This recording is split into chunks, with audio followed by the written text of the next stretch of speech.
നമ്മുടെ മൊബൈലിൽ പെട്ടെന്ന് തന്നെ കംപ്ലൈൻ്റ് ആകുന്ന ഒരു സംഭവമാണ് അതിൻ്റെ വോളിയം കൺട്രോൾ ബട്ടണും അതുപോലെ തന്നെ അതിൻ്റെ പവർ ബട്ടണും.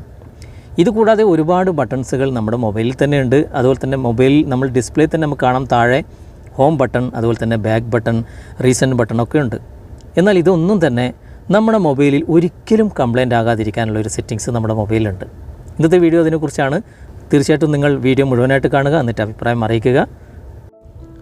അതിനായിട്ട് നിങ്ങളുടെ മൊബൈലിൻ്റെ സെറ്റിങ്സ് ഓപ്പൺ ചെയ്യുക. ഓപ്പൺ ചെയ്തതിന് ശേഷം കുറച്ച് താഴേക്ക് വന്നു കഴിഞ്ഞാൽ ഇവിടെ ആക്സസിബിലിറ്റി എന്ന ഒരു ഓപ്ഷൻ നിങ്ങൾ കാണാൻ സാധിക്കും. അവിടെ നിങ്ങൾ ക്ലിക്ക് ചെയ്യുക. ക്ലിക്ക് ചെയ്ത് കഴിഞ്ഞാൽ ഇവിടെ ഇൻറ്ററാക്ഷൻ ആൻഡ് ഡെക്സ്റ്ററിറ്റി എന്നൊരു ഓപ്ഷൻ കാണാൻ സാധിക്കും. ഭയങ്കര വേർഡാണല്ലോ.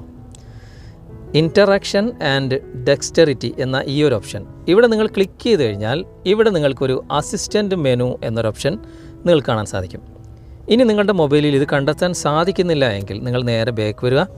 സെറ്റിങ്സിൽ സെർച്ച് ബാറിൽ നിങ്ങൾ അസിസ്റ്റൻറ്റ് മെനു എന്ന് മാത്രം ടൈപ്പ് ചെയ്താൽ മതി. ഇപ്പോൾ ഞാൻ അസിസ്റ്റൻറ്റിൻ്റെ ASSI എന്ന് ടൈപ്പ് ചെയ്യാൻ തന്നെ ഏറ്റവും മുകളിൽ അസിസ്റ്റൻറ്റ് മെനു വന്നിട്ടുണ്ട്. ഞാനിത് കാണിക്കുന്നത് സാംസങ് മൊബൈലിലാണ്. സാംസങ് മൊബൈലിൽ നിങ്ങൾക്ക് വളരെ പെട്ടെന്ന് ഇത് കണ്ടെത്താൻ സാധിക്കും. ഇനി നിങ്ങൾ ഉപയോഗിക്കുന്ന മൊബൈലിൽ ഇതുണ്ടോ എന്ന് നിങ്ങൾ സെർച്ച് ചെയ്ത് നോക്കുക. ഇതുണ്ടെങ്കിൽ മാത്രമേ നമുക്ക് ഈ ഒരു സെറ്റിങ്സ് ഓപ്പൺ ചെയ്യാൻ സാധിക്കുകയുള്ളൂ. ഒരുപാട് ഉപകാരമുള്ള സെറ്റിങ്സാണിത്. ഞാൻ ഇവിടെ ഒന്ന് ക്ലിക്ക് ചെയ്യാണ്.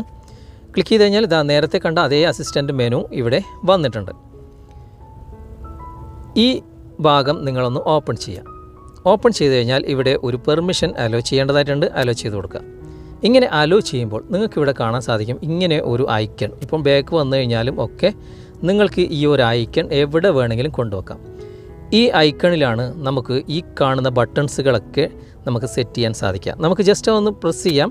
പ്രസ് ചെയ്യുമ്പോൾ അത് ഓൺ ആയിട്ടുണ്ട്. ഇവിടെ നിങ്ങൾക്ക് ബാക്ക് ബട്ടൺ ഉണ്ട്, ഹോം ബട്ടൺ ഉണ്ട്, റീസെൻറ്റ് ബട്ടൺ ഉണ്ട്.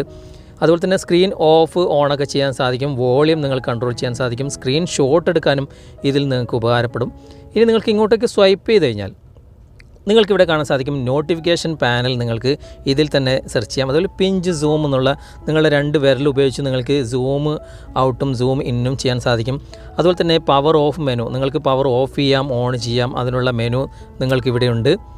അതുപോലെ തന്നെ സ്ക്രീൻ കൺട്രോൾ ചെയ്യുന്ന ആ ഒരു ഗസ്റ്റർ പോലുള്ള ആ ഒരു ഐക്കൺ ഉണ്ട്. അതുപോലെ തന്നെ കർസർ എന്ന ആ ഒരു ഐക്കൺ ഇവിടെ ഉണ്ട്. അതുപോലെ തന്നെ സെറ്റിങ്സ് മെനു എന്ന ഭാഗത്ത് നിങ്ങൾ പോയി കഴിഞ്ഞാൽ നിങ്ങൾക്ക് ഇതിൻ്റെ സെറ്റിങ്സ് ഈ ഒരു മെനു അസിസ്റ്റൻറ്റ് മെനുവിൽ നിങ്ങൾക്ക് എന്തൊക്കെ ഷോർട്ട് കട്ട് ഇവിടെ ആഡ് ചെയ്യണം എന്നുള്ള കാര്യങ്ങളുണ്ട്. അതുപോലെ തന്നെ ഇതിൻ്റെ ട്രാൻസ്പെറൻസി നിങ്ങൾക്ക് അഡ്ജസ്റ്റ് ചെയ്യാം. അതുപോലെ തന്നെ ഇതിൻ്റെ എഡ്ജ് ഐക്കൺ നിങ്ങൾക്ക് എനേബിൾ ചെയ്യാം. അതുപോലെ തന്നെ touch pad and cursor control നിങ്ങൾക്ക് ഇവിടെ ഓപ്പൺ ചെയ്ത് വെക്കാം. അങ്ങനെ ഒരുപാട് കാര്യങ്ങൾ നിങ്ങൾക്ക് ഇതിൻ്റെ അകത്തുണ്ട്. ഇത് നിങ്ങൾ ഓൺ ചെയ്ത് വെക്കുകയാണെങ്കിൽ ഈ ഒരു ഐക്കണിൽ നിങ്ങളുടെ വോളിയം കൺട്രോൾ ബട്ടണും അതുപോലെ തന്നെ പവർ ബട്ടണും അതുപോലെ തന്നെ റീസെൻറ്റ് ബട്ടണും മറ്റുള്ള ഹോം ബട്ടൺ അതുപോലെ തന്നെ ബാക്ക് ബട്ടൺ ഇങ്ങനെയുള്ള കാര്യങ്ങളൊന്നും തന്നെ ഈ ഒരു ഫോണിൻ്റെ ഒരിക്കലും തന്നെ കംപ്ലൈൻ്റ് ആകുകയില്ല.